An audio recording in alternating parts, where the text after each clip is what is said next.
안녕하세요. 니체 자라투스라는 이렇게 말했다. 160강 진행하겠습니다. 예수의 핵심 가르침은 그 십자가에서의 그 죽음과 부활이라고 하는 거죠.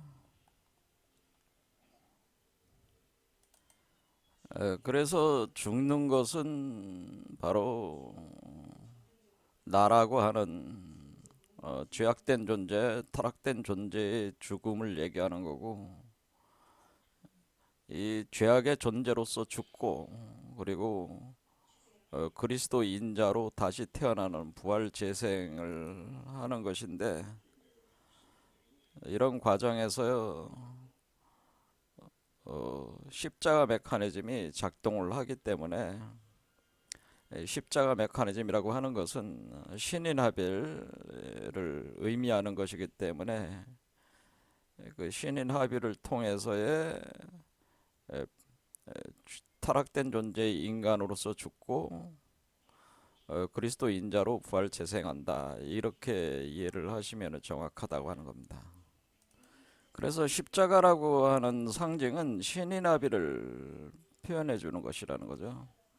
이렇게 할 때 우리가 타락된 죄악의 인간은 내추럴 바디, 그 바디상으로 물질적인 육체가 내추럴 바디를 가진 존재고, 그리스도 인자는 그 부활 영체라고 해서 스피리추얼 바디로 되는 것이기 때문에, 그 몸이 구성되는 그 물질적 형태가 완전히 다르다고 했습니다. 그래서 이렇게 자연적 육체라고 하는 것은 우리가 그 탄소 생명체로 표현을 해주는 거고, 이 부활 영체라고 하는 그리스도 인자라고 하는 것은, 이게 이제 부활 영체는 이것을 우리가 빈몸이라고 표현하는 것인데, 이 빈몸은 크리스탈 바디라고 하기도 하면서, 그래서 요한계시록에 보면 dressed in white라고, 흰 옷을 입었다 또는 in white robes, 그래서 흰 로브를 입었다라고, 겉옷을 입었다고 하는 표현을 쓰는 거예요. 그래서 우리 한국말로 이제 백이민족이라는 의미죠. 백이민족. 그래서 흰 옷을 입었다고 하는 것은 백광으로 빛난다. 몸이 그 예수가 타블로산에서 이제 보여줬듯이 몸 자체가 하얗게 빛나는 몸이 되기 때문에, 그래서 그것이 크리스탈 빈 몸이 되고, 크리스탈 빈 몸이 된 상태가 흰 옷 입은 사람의 형태라고 하는 겁니다. 같은 얘기라는 거죠. 이게 이제 스피리추얼 바디를 구현한 거에 되는 거죠. 이렇게 돼야지. 그럴 때 그 메커니즘 자체는 그 하나님의 성령 또는 보혜사 성령이 그 사람 속으로 들어와서 그 사람과 신인합일을 하게 되는, 신인합일이라고 하는 것은 하나님의 성령 또는 보혜사 성령이라고 하는 것이 그 사람에게 수용이 돼 가지고, 그러니까 밖에서 들어오는 거는 남성적 성령으로서 그 타자와 성령이라고, 타자와 성령이고, 요거는 받아들이는 성령은 내재화하는 성령이라고 해서, 그래서 타수용성 성령이다, 자수용성 성령이다, 이렇게 표현하는데, 타수용성 성령이라고 하는 것은 남성적인 그 성령이고, 그러니까 다른 사람 몸속으로 들어가는 성령이고, 자수용성 성령이라고 하는 것은 밖에서 들어오는 남성적 성령을 받아들이는 내부의 성령으로서 모체 역할을 하게 되는. 그래서 이런 방식으로 신인합의를 통해서, 그러니까 우리 인간이 몸에서 자수용성 성령인 성모가 발동을 해가지고 타수용성 성령인 하나님 아버지 성부의 성령 또는 보혜사 성령을 받아들인다고 하는. 그래서 우리 몸 안에서는 성모가 작동을 한다고 하는 겁니다. 그럴 때 이 성모의 이름을 표현하게 이게 마리아라고 한 거죠. 마리아. 그래서 마리아라고 하는 건 존재는 2000년 전에 그 역사적인 그 여성을 뜻하는 게 아니고 우리 안에서 하나님의 성령을 받아들이는 그 여성적 성령으로서의 그리스도 인자를로 우리를 변화시켜서 포태를 해가지고 이렇게 임신을 하게 돼가지고 이렇게 태어나는 구조로 작용을 하기 때문에 우리가 인간의 몸 안에서 작용하는 자수용성 성령이라는 이 바로 여성적인 성령으로서 마리아다라고 하는 겁니다. 그러면은 우리 몸속에서 여러분 자신의 영혼이 이렇게 구성되어 있는 자타 수용성에 의해 가지고 이렇게 합일된 요 존재로 여러분 자신이 죽어서 이 존재로 부활을 해 나온다는, 그랬을 때 요것을 인자라고 한다는 거죠. 인자, 사람의 아들이다. 그래서 여러분 자신의 자식이기 때문에, 그죠? 여러분이 태어나게 한 거잖아요. 그러니까 여러분의 자식이니까 인자라고 해요. 인자라는 게 사람의 아들이라는 뜻. 그래서 예수는 자신을 항상 인자로 지칭을 했습니다. 그러니까 인자라고 하는 것은 그 사람이 낳는 아들이라는 의미입니다. 그렇게 태어난다. 그런데 이 아들이 결국 뭐예요? 이 인자가 태어나면은 이 사람의 죄악을 이 인자가 대신 갚는 거죠. 그래서 대속이 되는 거죠. 그래서 2000년 전에 예수라는 역사적 인간이 인류의 죄를 대속하는 게 아니고 여러분 자신의 신의 나비를 통해서 구현된 여러분 자신 안에서의 인자가, 그러니까 새로운 여러분 자신이죠. 그 인자가 여러분 자신을 구원을 하는 거기 때문에 결국 자기가 자기를 구원하는 것이다라고 하는 겁니다. 그러니까 누가 구원해 주는 게 아니고 여러분 자신이 여러분 자신을 구원해 주는 거예요. 여러분 자신이 빚을 지었기 때문에 그 빚을 갚는 게 개념이다. 그래서 타수용성으로 들어오는 거는 우리가 부채를, 빚을, 돈을 빌리는, 대출해 가지고 부채를 쌓는 행위고, 예, 밖에서 들어오는 거는 하나님의 성령 쪽에서 들어오는 건 이렇게 되는 거고, 우리가 이 아이로 만들어서 갚는 거는 이것은 부채 상환이라고 하는, 여러분이 사업을 하는 거죠. 어떤 사업을 하는 거예요? 여러분 자신을 소주체인 인간, 타락된 인간에서 대우주체인 그리스도 인자로 태어나게 하는 사업을 하는 겁니다. 그 사업을 통해서 부채 상환을 하게 되는 거다. 이렇게 들어오고 갚는다. 그래서 그게 이제는 대속이라는 개념의 본질적 개념이다라고 하는 거예요. 그래서 이렇게 그 대속도 결국 여러분 자신이 여러분 자신을 대속하는 건데, 그 가운데 뭐가 있는 거예요? 핵심은 성령을 수용하는 거죠. 그러니까 기독교 사유의 핵심은 성령을 수용하는 겁니다. 그러니까 자력으로 이렇게 자력으로 하는 게 아니고 외부에서 성령을 받아들인다는 거죠. 받아들여서 합의라는 것이 기독교의 핵심 메커니즘이라고 하는 거예요. 그러니까 이거는 상당한 측면에서 뭐예요? 그러니까 타력통이라고 해요. 타력을 빌리는 거죠. 바깥에 있는 힘을 빌리는 거죠. 그러니까 그것이 이 타력에 해당되는 것을 우리가 하나님 아버지의 성령 할 때 그냥 성령이라고 할 수가 있고, 그 다음에 예수 그리스도의 성령으로 표현할 때는 그것을 보혜사 성령으로 하는.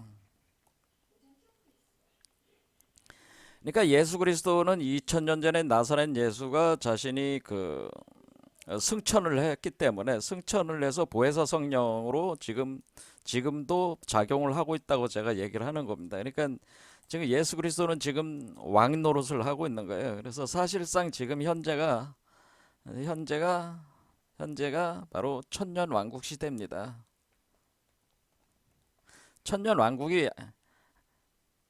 현재는 천년 왕국이 이미 진행된 거예요. 2000년 전에. 그래서 천년 왕국 시대가 됐고, 천년 왕국 시대라고 하는 것은 이 보혜사 성령이 작용하는 시대라고 하는 거예요. 보혜사 성령이 작용돼서, 보혜사 성령이 작용을 한다는 것은 예전에는 하나님 아버지의 성령이 직접 작용을 했지만은 이제는 예수 그리스도의 성령이 그 역할을 대행을 해가지고 자신의 백성들을 이렇게 늘려나가는 거죠. 그 늘려나는 마치 포도나무의 그 가지처럼 해가지고 그 한 몸으로 이렇게 늘려나가는 그 과정을 전개를 하는 거기 때문에 지금이 천년 왕국의 시대고 시대이며 확장하고 이제 확장식이라고는 계속 확장을 하는 거야. 그거를 보혜사 성령이 작용을 해가지고 그 사람들을 또 태어나게 하면 뭐예요? 이 사람들도 왕이 되는 거죠, 왕. 그렇죠? 그래서 같이 통치를 하는 거죠. 그러니까 2000년 전 예수 그리스도가 그 시발점이 돼가지고 새로운 왕들이 계속 출현을 해가지고 그 예수 그리스도와 더불어서 같이 통치를 하는 시대다. 그래서 천년 왕국 시대다. 그게 그러니까 이 천년 왕국 시대가 현재가 지금 천년 왕국 시대입니다.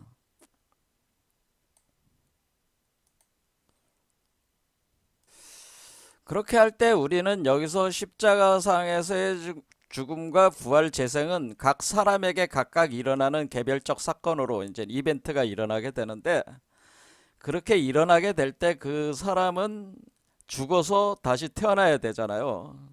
다시 태어나 부활 재생해야 되니까 이 종말 과정이 일어나고 그러니까 죽는다고 하는 건 종말한다는 거잖아요. 그 종말을 한 뒤에 부활 재생 그러니까 모든 사람들이 다 자기 안에 보혜사 성령을 받아들인 사람들은 자기 안에서의 그 죽음이 있다고 하는 거죠. 종말이 있고 부활 재생하기 위해서는 그 전화의 과정, 트랜스포메이션, 변형의 과정이 있다는 거죠. 몸이 변해야 되잖아요. 내추럴 바디에서 스피리추얼 바디로 변해야 되니까 이때는 이걸 전화라고 하는 건데 전화라고 해가지고 그 굴러가지고 변해간다 그런 뜻이 이렇게 바뀌어 나간다라는 이게 전화가 될 때 이것을 뭐 영어로 하면은 트랜스포메이션이 되죠.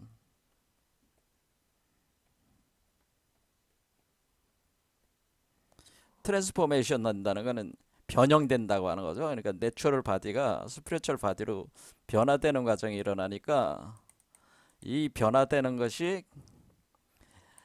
우리가 7개의 차크라를 거쳐 가지고 전화 과정은 7개 차크라를 토대로 변화를 하는 거니까 이 7개 차크라를 토대로 변화하는 이 내용을 담고 있는 것이 오늘 그 담고 있는 텍스트가 뭐예요?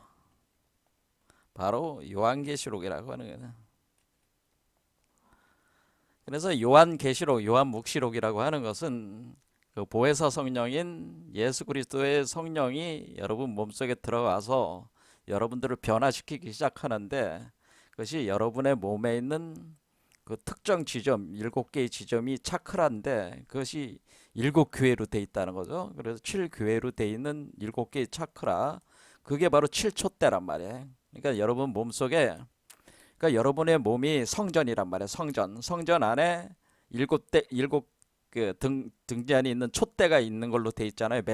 메노라라고 하는 촛대가 있는데 그 촛대가 사실은 7개 차크라를 의미하는 거라고 그러죠. 왜? 그러니까 요 촛대가 7개 차크라고 요게 하나하나 등잔이 요 하나하나의 등잔이 7개 궤로 표현된 거란 말이에요. 그렇죠? 그래서 이 7개의 촛대 7촛대에 가 7교회가 되는 거고 그렇게 표현이 돼 있어요. 요한계시록에. 그리고 이것이 활성화가 안 돼 있었단 말이에요. 그러니까 봉인돼 있었단 말이야. 이게 활성화가 안 돼 있었는데 그 봉인돼 있었던 7개 차크라가 하나하나 봉인이 해제가 되면서 그러니까 여러분의 옷을 보면 옷의 단추다 이렇게 생각하시면 돼요. 옷의 매듭이다라고 생각하다. 그러니까 이 매듭이 있다고 하는 7개 그러니까 여기로 보면 이제 7개니까 6개 매듭이 있는 거지. 6개 매듭이 있는 거니까 이렇게 7차크라 우리가 봉인 해제한다는 것은 여러분이 옷을 벗어야 되네. 옷을 열어야 되니까 그러면 매듭을 푼단 말이야. 매듭을 푸는 과정이라면 그것이 봉인해제 과정이란 말이야. 그럼 이것을 풀어줘. 풀어주는 것이 봉인해제. 그래서 7개 봉인해제 과정이 있는 거고. 그래서 요한계시록의 순서가 7개 7촛대로서 7차크라가 있다고 하는 것을 얘기를 한 것이고, 7차크라 6매듭으로서 있다고 하는 것을 표현해 준 것이 바로 7교회 7촛대 그런 개념이고요. 그 다음에 이 7개의 차크라의 봉인을 해제한다. 이게 두 번째 들어오는 거고, 세 번째 이게 활성화가 되니까 뭐냐면은 여러분들이 이게 빨간 뱀과 파란 뱀이 올라가는 이 통로를 통해서 호흡을 하게 된다. 호흡을 한다는 건 이 바람의 에너지가 들고 날고 한단 말이에요. 7개 나팔이라고 하는 것은 7개 구멍의 바람, 이걸 여러분들이 호흡이라고 생각합니다. 이 호흡이 그러니까 내적인 호흡이죠. 여러분의 그 내추럴 바디의 호흡이 아니고 스피리추얼 바디의 호흡이 있단 말이지. 이게 지금 스피리추얼 바디를 구성을 지금 해 나가는 거니까, 스피리추얼 바디를 구성하는 우리 내적인 몸에서의 호흡이 있다고 하는 거죠. 그래서 스피리추얼 바디를 구성하기 위한 호흡이 일어난다는, 이 바디상에서의 호흡이 있다라고 하는 거죠. 그러니까 이거는 뭐냐면은 결국 스피리추얼 바디의 호흡이니까 이것은 내부 호흡이 된다는, 내부 호흡. 자, 그럼 여러분이 이제 내부 호흡이 일어나, 숨을 들이쉬고 내쉬고 하는 내부 호흡이 일어나네. 그러면은 이것이 마치 7개 차크라가의 구멍이 있다고 여러분이 생각해 주시면은, 이 구멍이 마치 이 가운데서 피리구멍 같이 된다고 그랬죠. 그래서 피리구멍이 있듯이 이 소리가 나는 거예요. 그래서 7개 나팔이라고 하는 거라 그런 얘기죠. 그러니까 7개의 피리구멍 하나하나가, 그 하나하나가 나팔로 본 거죠. 그래서 7개 나팔로 표현한 것이다. 이런 얘기죠. 나팔 모양이 어떻게 생겼어요? 꽃 모양처럼 비슷하게 생겼잖아요, 나팔이. 그러니까 이게 요 연꽃이 이렇게 피어 있는 것처럼 나팔이 이렇게 열려 가지고 거기에 바람이, 그걸 막고 열고 하면은 소리가 나게 돼 있는 거죠. 그러니까 그래서 실개 나팔 이렇게 표현해 줘요. 그다음에 7개 대접이라고 하는 것이 그 다음 단계 들어가는 거는 뭐냐면은, 이 사람 자체의 호흡도 있지만은 결국 이 아이가 포태가 되는 거 아니에요? 인자가 포태가 되니까 이 아이 자체의 호흡이 있단 말이야.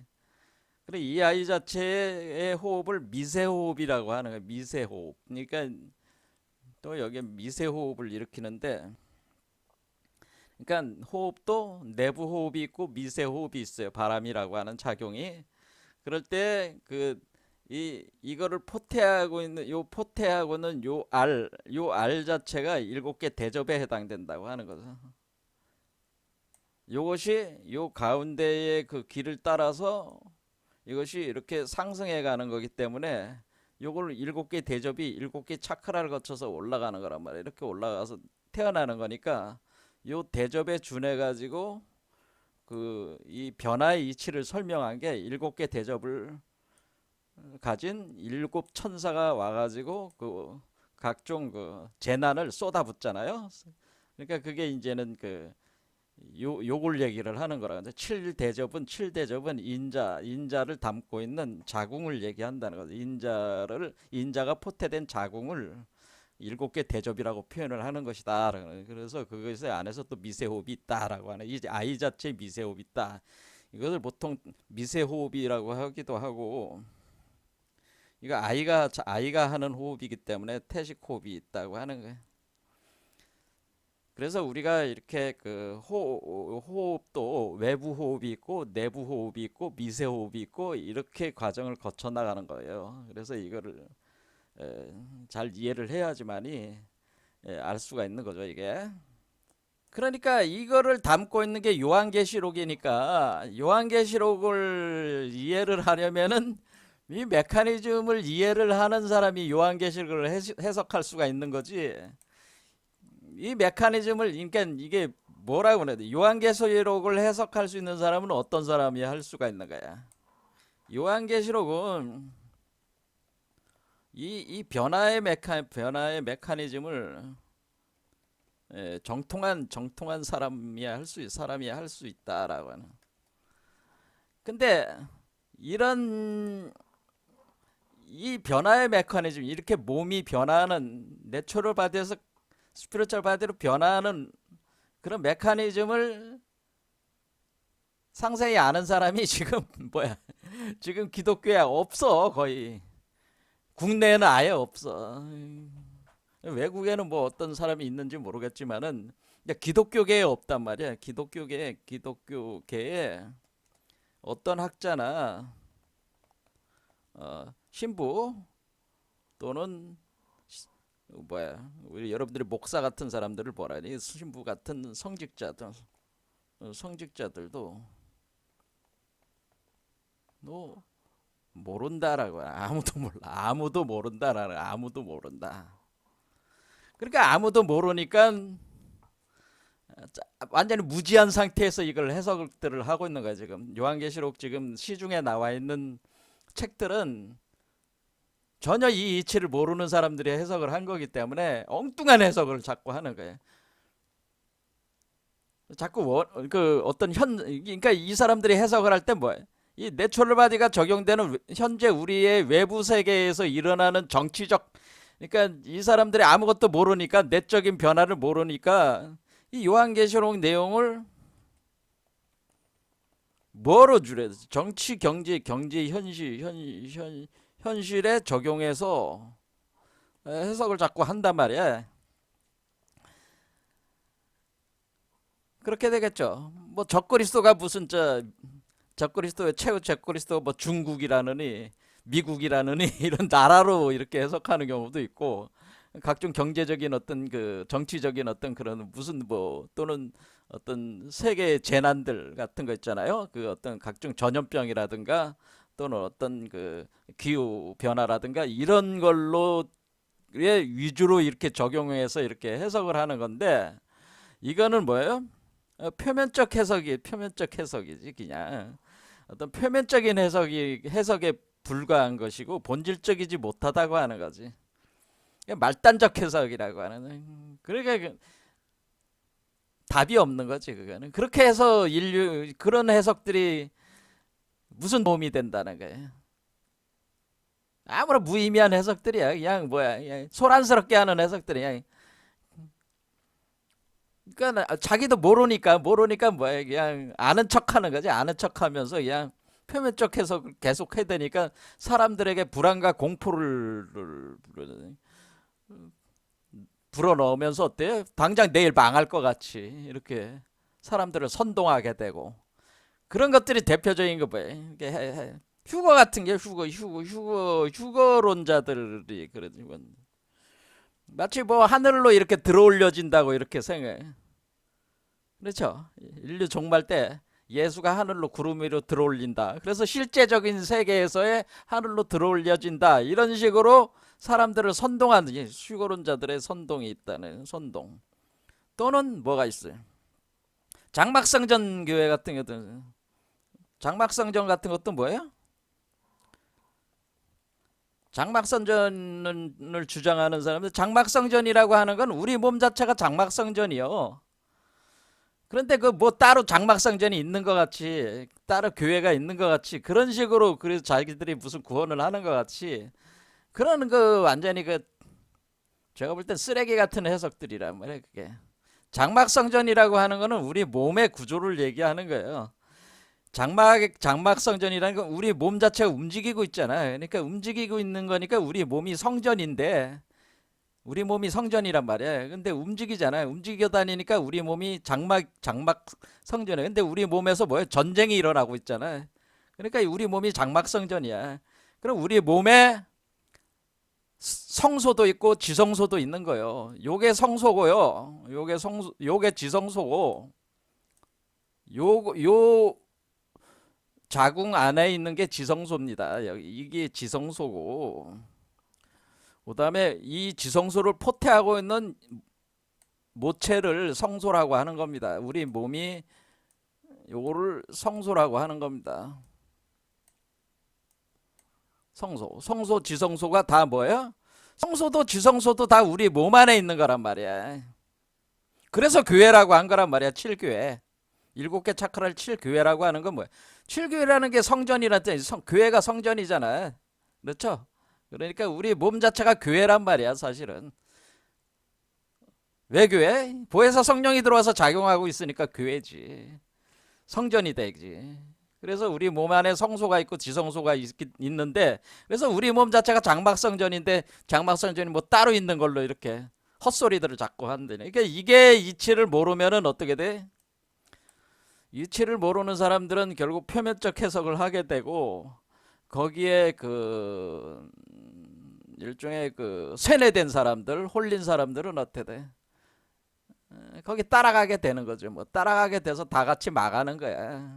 그런 운명을 가질 수밖에. 그런 일이 기독교에서 지금 세상에서 가장 많은 그 문제를 일으키고 있는 데가 기독교계잖아요. 그렇죠. 수없이 지금 사실 냉정하게 따지면 현재 기독교 자체도 이단이야.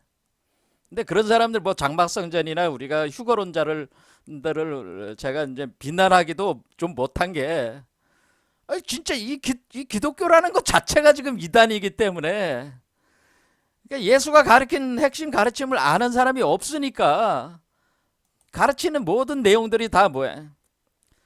다 이단적 가르침일 수밖에 없는 거죠. 그래서 사이비적인 가르침일 수밖에 없는 거죠. 그러니까 어떤 교회나 성당에 가더라도 제대로 된 가르침을 안 하고 있는 거기 때문에 사실 기독교 자체가 그냥 사이비고 이단인데, 뭘 어떤 특정한 그 이단 종파나 사이비 종파를 이렇게 규정을 해가지고 그 사람들을 비난할 그런 것도 없다, 그렇게 생각할 수밖에 없는 겁니다. 뭐 남 욕할 일이 아니야. 자기가 문제인데 뭐 남을 욕할 저기가 어딨어. 자격이 없어요. 그렇게 뭐 남을 뭐 이단이다 사이비다 이렇게 욕할 자격 자체가 없는 사람들이 무슨 그런 걸 비난을 하고 그렇게 한다는 얘기지. 무의미한 얘기다, 그런 얘기. 왜냐하면 자기 자신이 이단이고 사이비기 때문에 그렇습니다. 이 이치를 모르면은 엉뚱한 가르침만 계속 하게 되는 그런 반복적인 그런 상황 속에 지금 빠져 있던 거죠, 현재. 자, 그래서 지난 시간에 그까지 한 게 이제는 이 요한계시록이라고 하는 게 결국 이 7년 환란 현상을 다루는 게 사실 요한계시록이구나라는 것을 알 수가 있어요. 그래서 7년 환란도 근데 이게 이제는 두 번 나눠지는 건데, 전 3년 반, 후 3년 반으로 나눠진다네. 후 3년 반. 전 3년 반, 후 3년 반이라고 하는 개념이 이게 왜 나오냐면은 요걸 잠깐 얘기하고 이제 들어가 보겠습니다. 우리가 이제는 요한계시록을 보면은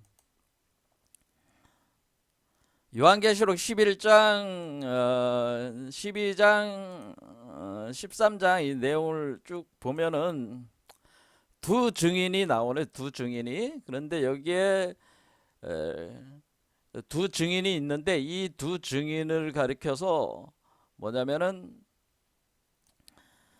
이 두 증인을 두 감람나무다, 두 촛대다 이렇게 했어요.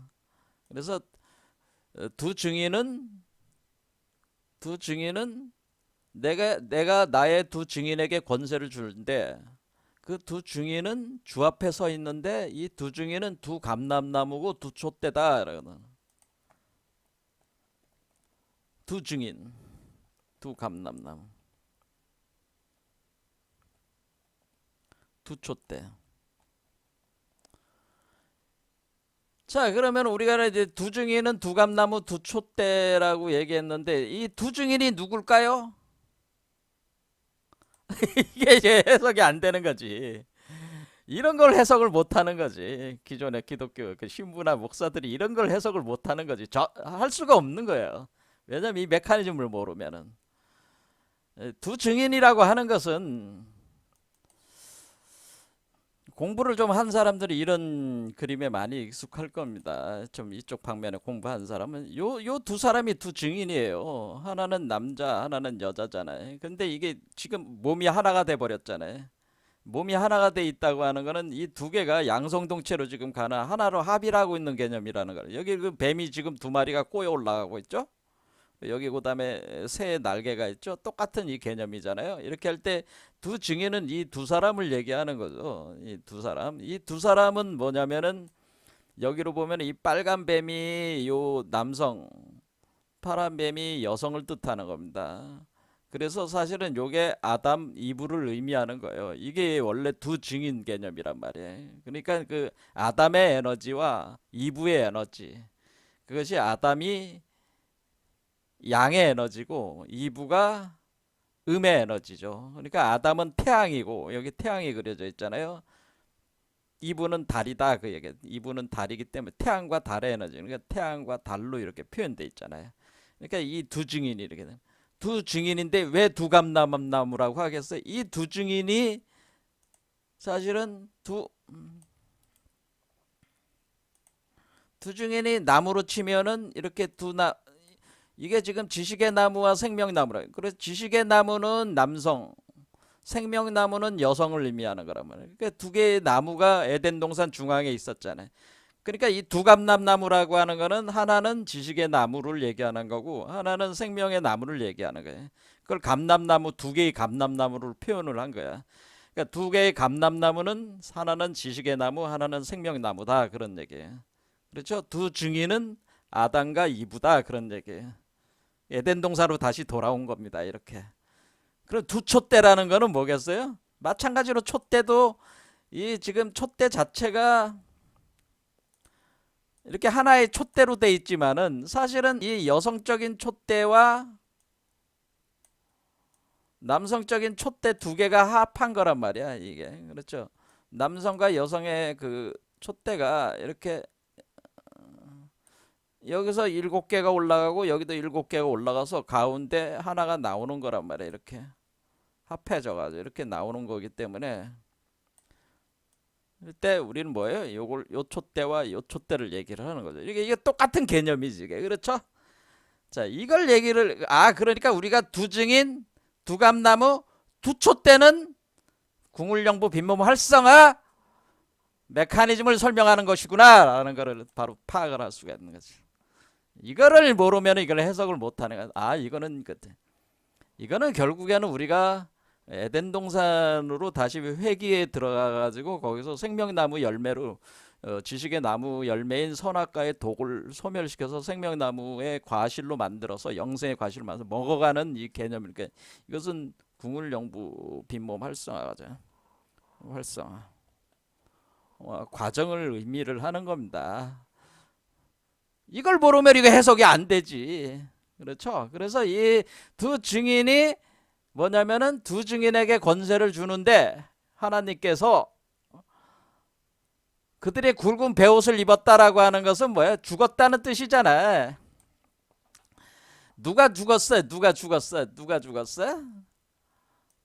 이 사람은 죽는다고 그랬으니까 이 사람은 이 사람이 죽고 부활한다고 그랬잖아. 이걸로 부활을 하는 거니까 얘가 죽었어. 얘가 죽었어. 그래 죽었으니까 얘로 옮겨올 거 아니야. 그럴 우리가 베옷을 입은 거는 죽은 사람을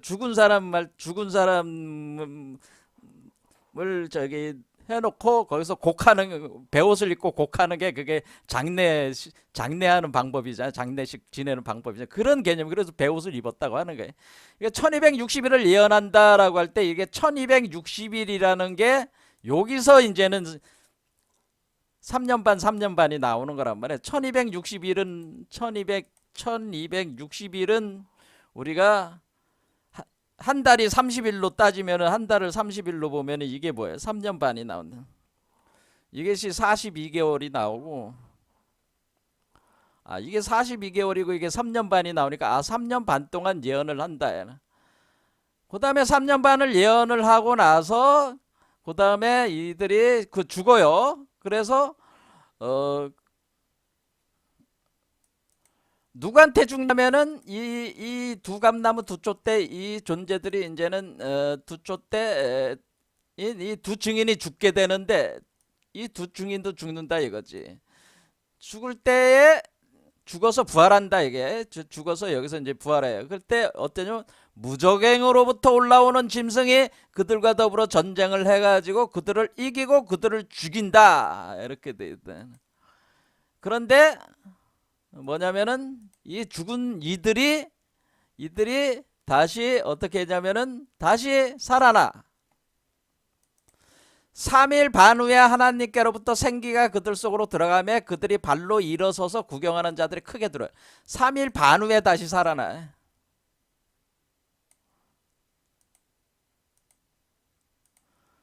그렇죠. 그렇게 해서 하늘로 올라간다 이거죠. 자, 그래서 이게 뭐냐면은 결국에는 제가 뭐라고 그랬어요. 이게 머리로 올라온 뒤에 가슴으로 들어간다고 그랬잖아요. 그러니까 예수 그리스도가 해골 골고다 언덕에서 죽은 뒤에 어떻게 가슴으로 들어간다고 그랬잖아요. 그러면은 요 가슴에서 3일 만에 부활했다고 그랬잖아요. 그러니까 요때 3.5일을 머무는 거야. 3.5일을 머무는 거지 여기서. 그러니까 이 부활할 때까지, 요게 다시 부활할 때까지는 3.5일의 시간이 필요한 거예요. 그래서 3일 반이 필요한 거야. 그런데 여기서 3년 반이라고 하는 거는 어떤 개념이냐면 이게 지금 7차크라잖아요. 7차크라니까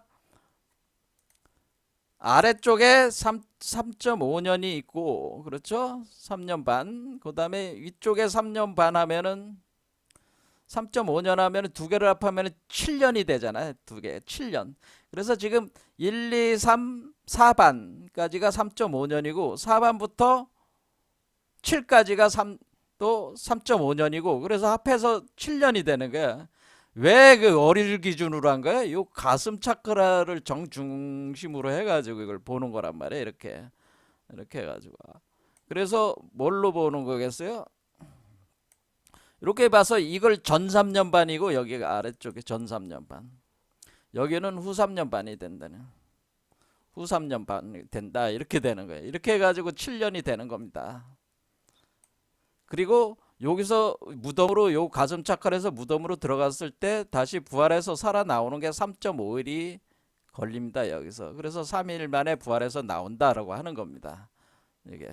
그러니까 요게 지금 요 이치가 지금 다 이렇게 숫자적인 이치를 딱딱 설명을 해 놓은 거란 말이야, 이게.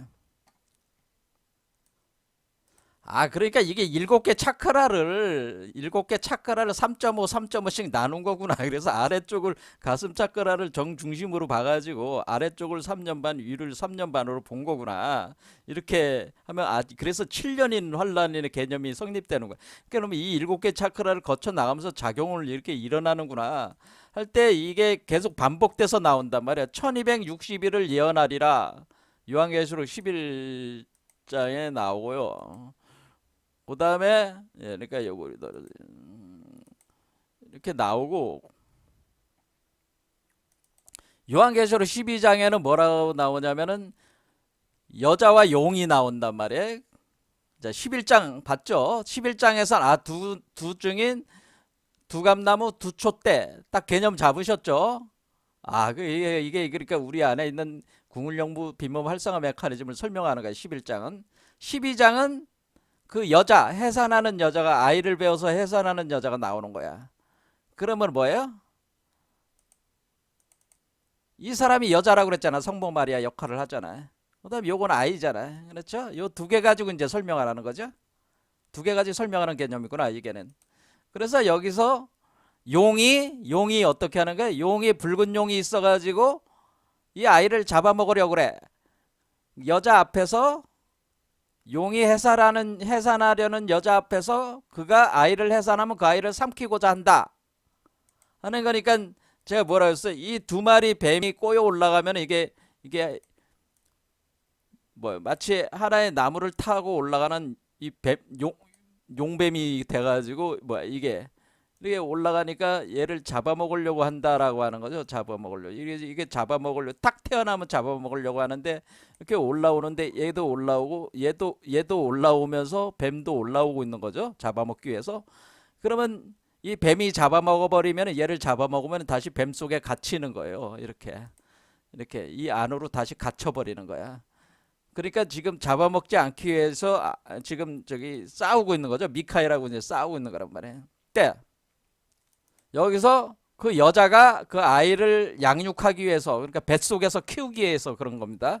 그 뱃속에서 포태한 상태에서 그 아이에게 키우기 위해서 1260일 동안 또 1260이 또 나왔죠, 여기.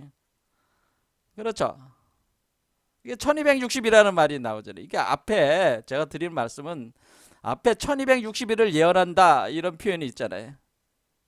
그 다음에 12장에도 1260일 동안 양육을 한다. 양육하기 위해서 예비한 곳이 있다. 이게 1260이라는 말이에요. 이게 3년 반이라는 얘기가 나오잖아요. 이렇게. 그 다음에 13장에 가서 또 여기선 짐승 2마리가 나와요. 왜 짐승이 2마리가 나오냐? 이게 666이란 말이에요. 이게 666이니라. 왜 666이라는데 왜 짐승이라고 했냐? 이제 지혜로운 자는 알겠지. 지혜가 여기 있으니 총명한 자는 그 수를 세워봐라. 그래서 지혜가 있는 자들은 알겠죠. 이 짐승이 누구겠어요? 이 두 짐승이 누구겠어? 짐승이 하나가 아니야. 그러니까 사람들이 이제는 이걸 모르는 게 이 짐승이 한 마리 666으로 한 마리로 생각하는 게 아니고 2마리를 가리켜 가지고 666이라고. 그 짐승의 수를 세어봐라. 666이다. 그러니까 우리가 세상에서 많이 알고 있는 66. 근데 왜 짐승이라고 했을까? 이 짐승은 누굴까? 그럴 때 여기서 그 짐승이 42달 동안 일할 권세를 받다. 여기는 42달로 돼 있단 말이에요. 그렇게 돼 있고 아까 12장에 여기서 이제 보면은 앞에는 1260일 동안 양육한다고 이렇게 돼 있는데, 양육하기 위하여 돼 있는데, 뒤에는 한 때와 두 때, 뱀의 낯을 피해서, 그 용뱀의 낯을 피해서 한 때와 두 때와 반 때를 양육받음에 하니까, 그러니까 우리는 여기서 이제 뭘 할 수 있냐면 이 3년 반, 3년 반이라는 얘기가 3년 반이라고 하는 것이 그러니까 이게 이제 1260이라고 하는 것이 이게 3.5년이고 그러니까 42개월이고 이것이 3년 반이고 3년 반 이것이 때로는 한때 두 때 반때 그러니까 1, 2, 0.5 그러니까 한때는 1이잖아요 숫자로 두 때는 2고 그럼 합하면은 3이 되잖아요. 반때 하면 반은 0.5잖아요. 그렇게 해서 이렇게 표현이 바뀌고 있다는 걸 알 수가 있어요. 이게 같은 표현이라는 걸 알 수 있죠. 1260과 42개월과 3년 반과 한때 두때 반때라고 하는 말은 이게 같은 개념인데 다 3년 반을 표현해 주는 1260이라는 숫자를 표현해 준 것이다. 그러니까 1260을 표현해 준 것이다. 근데 왜 1260일 동안 이걸 하지? 3년 반이라고 그러죠. 3년 반. 그래서 7개의 차크라를 두 개로 나눴을 때 전 3년 반, 후 3년 반으로 나와서 이게 이제 1260일이 되는 거죠. 이게 1260일. 이것도 1260이죠. 그러면은 여기서 등장하는 1260일, 한때, 두때, 반때, 42개월 이거를 여기에 어떻게 이 그 요한계시록상에서 이렇게 나오는 그 숫자들을 어떤 차크라에 어떻게 배치를 해서 이해를 하느냐 이게 요한계시록 이해하는 또 핵심이다 그런 얘기입니다. 그리고 왜 1260이냐라는 것이지 왜 1260이냐 1260은 무슨 의미인가 왜 꼭 1260일 왜 꼭 42개월 3.5년 그리고 한때 두때 반때 왜 이게 왜 1260이어야만 하느냐 이런 거를 이걸 화두야 화두로 생각해 보시라 이게 왜 1260이 왜 돼야 되느냐라는 거지. 이런 거를 생각을 해서 이해를 할 수 있어야지 지혜가 있는 자다 그런 얘기예요. 근데 당대 지금 기독교 목사나 신부들이 이런 이치를 이 숫자의 의미를 정확히 알고 있는 사람이 단 한 사람도 없다는 거예요. 전 세계에서. 이걸 화두로 한번 연구를 해봅시다. 여러분 왜 1260이라는 숫자를 그렇게 이게 왜 나온 걸까? 이게 어디서 나온 걸까? 사실은 이거는 성경에 없습니다. 이거 답이 없어요. 사실은. 왜 1260을 쓰는가에 대해서는 다른 데 답이 있습니다. 다른 쪽에 답이 있는데 그건 제가 설명을 해드리지는 않겠습니다. 어쨌든 1260이라는 것이 왜 이 날수를 1261을 가지고 하는 거냐라고 하는 거죠. 어쨌든 이렇게 1261은 3.5년이 되고 3.5년을 전 3.5년, 후 3.5년으로 이렇게 나눠 가지고 하면은 2520이 되죠. 2520 합하면은 그렇죠. 그 7년이 되는 거예요. 그래서 이렇게 나누는 것이다라고 하는 겁니다. 그래서 그 7년 환란론자들이 전 3년 반, 후 3년 반이라고 하는 것은 사실은 7개 차크라를 가지고 설명을 하는 개념이다. 근데 왜 1260일이라는 거를 쓰느냐? 그것에 대해서는 화두니까 여러분이 연구를 해보시라 이러거든요.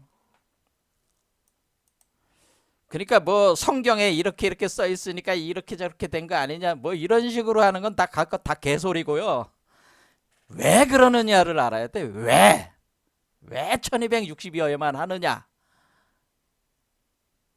그거를 이해를 할 수 있어야 된다. 그래야지 진짜 성경에 통했다고 이렇게 볼 수가 있습니다. 근데 제가 전 세계에서 그 누구도 이거를 파악한 사람이 기독교계에 없다고 하는 거예요. 그런 거예요. 그러니까 그런 사람들이 무슨 다른 사람들 뭐 휴거론자나 뭐 이런 뭐 그 장박성전에 이런 데 비난할 이유가 뭐 있어. 똑같은 놈들인데 다. 그런 얘기죠. 자, 오늘 이제 얘기를 원래 하려고 했던 건 이 얘기가 아니고요. 이제 무적행에 대한 얘기를 오늘은 하려고 했던 겁니다. 무적행. 자, 기본적인 구조는 이제는 알았어요. 이게 우리가 요한계시록이라고 하는 것은 결국 이 메커니즘을 우리가 설명하기 위해서 다양한 그 상징 비유 체계를 가져다가 여기는 뭐로 나와서 여자와 해산하는 여자와 그 아이로도 분명히 표현돼 있죠. 이렇게 나온다고 하는 거를. 그리고 두 짐승으로도 표현돼. 두 짐승은 사실 뭐냐면 이 사람과 이 아이가 두 짐승이에요, 사실은. 왜? 이 아이가 못 나오면 이 밖으로 못 나오면은 짐승의 세계에 갇혀버리는 거야. 그러니까 사실 이 존재와 이 사람과 이 아이가 둘 다 짐승이야. 못 나오면은 짐승의 영역에 머무는 거예요. 인간의 의식이 짐승의 영역 속에 살 수밖에 없는 거예요. 여기에 갇혀 있기 때문에.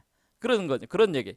그러니까 두 짐승이 다른 게 아니고 이게 두 짐승 얘하고 얘도 짐승이 되고 이 사람도 짐승이 돼 버리는 거야. 그냥 짐승인 거야.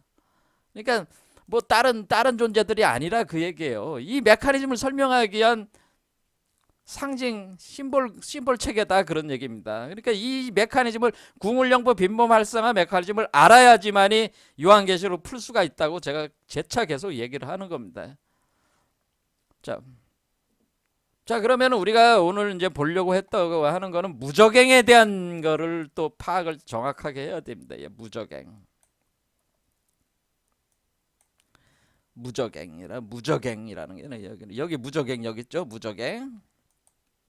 한자로 바닥이 안 보이는 갱도. 그러니까 구멍이 갱도는 뭐 여러분들이 광물 예전에 그 뭐 석탄광 뭐 철광 이런 광산에 가면은 뭐예요? 광산에 그 굴을 뚫어 가지고 들어가면서 금광인도 그렇고 다 뭐 이 광산에서 광물을 캐려고 광물을 캐잖아요. 캔다라고 하는 광물을 캐기 위해서 뚫어 들어가는 게 이게 갱도라고 하는 거잖아요. 이걸 갱도. 그렇죠. 갱도를 뚫는다라고 하죠. 갱도를 뚫어 가지고 거기서 광물을 캐낸단 말이에요. 그런데 바닥이 안 보이는 갱도니까 바닥에 안 보이는 갱도가 있다는 거지. 그게 이제는 어디서 나오는 거냐면은 이걸 알아야지 요한계시록을 또 풀 수가 있고 요 메커니즘을 풀 수가 있습니다. 자, 이걸 알아야지. 그럼 무적행이 나오는 걸 어디서 보냐? 똑같이 여기 요한계시록 12장 나오기 전에 여기부터 보겠습니다. 9장에 보면은 다섯 번째 천사가 나팔을 부니까 하늘에서 땅에 떨어진 별 하나가 있는데 그가 무적행의 열쇠를 받았다. 무적행의 열쇠를 받았다는 얘기. 그리고 그 무적행을 여니까 그 구멍에서 큰하다가 연기 같은 연기가 올라온다라고 그랬죠. 자, 이렇게 무적행이 있고 그 무적행의 열쇠를 가진 자가 있어. 근데 원래 무적행의 열쇠를 가진 존재는 그리스도란 말이야. 그리스도 인자가 원래 무적행의 열쇠를 가지고 있는 존재란 말이에요. 그런데 어쨌든 간에 무적행이라는 거, 지금 이제 시간이 없으니까 무적행이라는 거를 알면, 무적행이 있다라고 하는 거죠. 무적행을 여는 열쇠가 있고 또 무적행이 있는데 그 무적행을 연다, 이런 표현이 있단 말이에요. 또 여기 요한계시록 11장에 아까 봤지만은 7절에 무적행으로부터 올라온다, 짐승이 하나 올라온다, 그런 표현이 있어요. 그래서 두 증인, 여기 이제 이 무적행에서 올라오는 짐승이 두 증인을 죽였잖아요. 그렇죠. 두 증인을 죽였어. 하듯이 이것이 무적행으로부터 올라오는 짐승, 여기 표현에서 무적행이라는 말이 또 나오잖아요. 그렇죠? 무적행. 또 요한계시록 20장에 천년왕국에서 또 뭐라면, 내가 봄에 천사가 무적행의 열쇠와 큰 쇠사슬을 그의 손에 가지고 하늘로부터 내려왔다라고 하는 거예요. 무적행의 열쇠를 들고 내려와가지고 큰 사슬을 가지고 하늘로부터 내려와서 용을 잡았다. 붉은 용을 잡은 거죠. 옛뱀, 마귀. 그 아이를 삼키려는 존재. 해산하는 여자가 아이가 태어나면 그걸 먹으려는. 그러니까 뭐야? 이 아이를 먹어들이려는 이 용이죠. 이 용을 잡았다는 거지. 요 용을 잡아가지고 어떻게 했다는 거야. 무적행에 던져 넣어가지고 잠가버렸다. 잠그고 거기에다가 임봉을 해서 천년이 차도록 다시는 만국을 미혹하지 못하게 했다. 그런데 그 후에는 반드시 잠깐 놓인다라는 표현이 있다. 그래서 우리는 이 무적행을 이해를 해야지, 무적행이 뭔지 이해를 해야지 이걸 다 해석을 할 수가 있다, 그 얘기. 무적행이라고 하는 거는 뭐 시간이 없으니까 그냥 답을 얘기해. 무적행이라고 하는 거가 그 영어로는 bottomless pit라고 해가지고 바닥이 안 보이는, 바닥이 없는 피트, 구덩이라는 뜻이에요. 구덩이, 갱도. 그리고 샤프트 오브 더 어비스라고 해서 심연에 수직으로 뚫려 있는 통로라는 뜻이. 그러니까 이렇게 영어로 이렇게 해석을 할 때 좀 다르게들 해석을 하셔가지고, 이게 영어로 이제 보면 이거는 무적행은 아까 봤지만 바닥이 없는 갱도라는 게 이게 이제 그걸 표현한 거죠. 버텀리스 피트는 뭐 바닥이 없는 갱도. 그리고 샤프트 오브 더 어비스는 심연에 수직으로 관통하는 통로. 심연이니까 뭐예요? 심연이라고 하는 것은 여러분들이 우리 그쪽에 마리아나 해협인가요? 거기 그 우리 지구에서 가장 그 깊은 데는 뭐 밑으로 내려면 2만 미터 이상으로 내려간다고 하잖아요. 그러니까 끝이 안 보이는 그 바닷속이라고 보면, 그 바닷속으로, 근데 그 심연을 관통하고 있는 통로가 하나가 있다는 거야. 그래서 사실은 제가 볼 때는 이 두 개 다 표현이 다 맞는 표현이에요. bottomless pit, shaft of the abyss라고 하는 어비스. 그러니까 심연 속에 관통하고 있는 통로가 있다고 하는 거예요. 이게 뭐냐라고 하는 거지. 여러분들은 이걸 알아야 돼요. 이제는 뭘 알아야 되냐면은, 우리 인간이라고 하는 존재는 소우주라고 하는 걸 아셔야 된다라고 하는 겁니다. 인간은 소우주다. 그래서 소우주라고 해서 매크로코즘에서, 아니 마이크로코즘에서, 영어로 마이크로코즘. 인간이 그저 인간의 몸은, 인간의 신체는 인간의 몸은 소우주다, 이런 말은 많이 들어봤잖아요. 이거는 우리 동양에서만 이런 게 아니라 서양도 똑같아. 인간의 몸은 소우주입니다.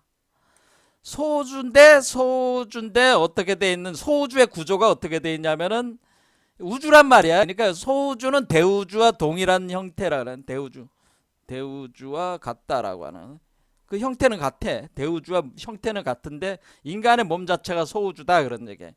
그런데 그 소우주라고 하는 인간의 몸에는 워몰이 있다고 하는 겁니다. 워몰.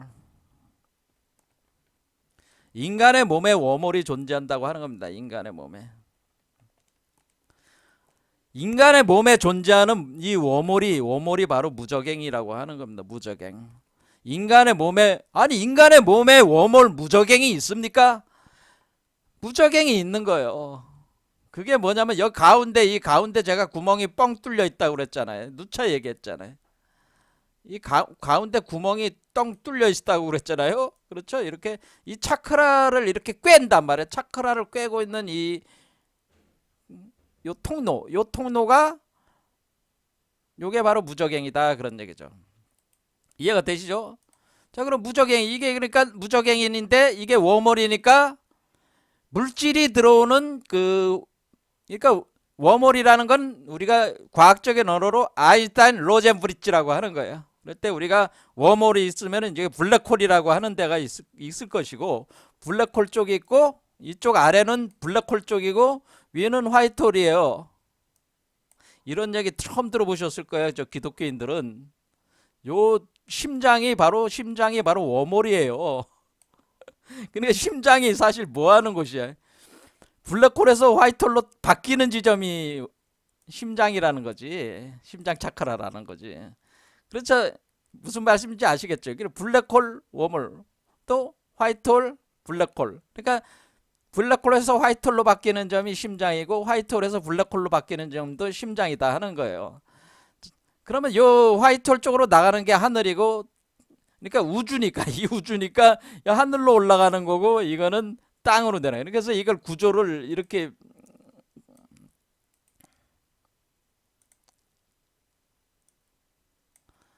돼 있는 거예요. 이렇게 여기 가운데 이렇게 구멍이 이렇게 들어가 가지고 여기 지구고 여기는 우주 근원 태양이란 말이에요. 이렇게 뚫려 있단 말이에요. 이렇게 뚫려 있는 이게 워몰이 우리 몸에 있다는 겁니다. 이것이 바로 무저갱이라고 하는 거예요. 자, 그런데 이거는 그럼 인간은 소우주고 이걸 아셔야 돼. 인간은 소우주고 인간의 몸은 소우주고 지금 제가 뭐라 그랬어? 그리스도 인자는 대우주다고 하는 거예요. 매크로코즘 그리스도 인자는 대우주고 인간은 소우주야. 자, 그러면은 우리는 뭐를 알 수가 있어요? 소우주가 대우주를 포태하고 있다는 걸 알 수가 있어요. 그러니까 소우주 속에서 대우주가 태어난다고 하는 거예요.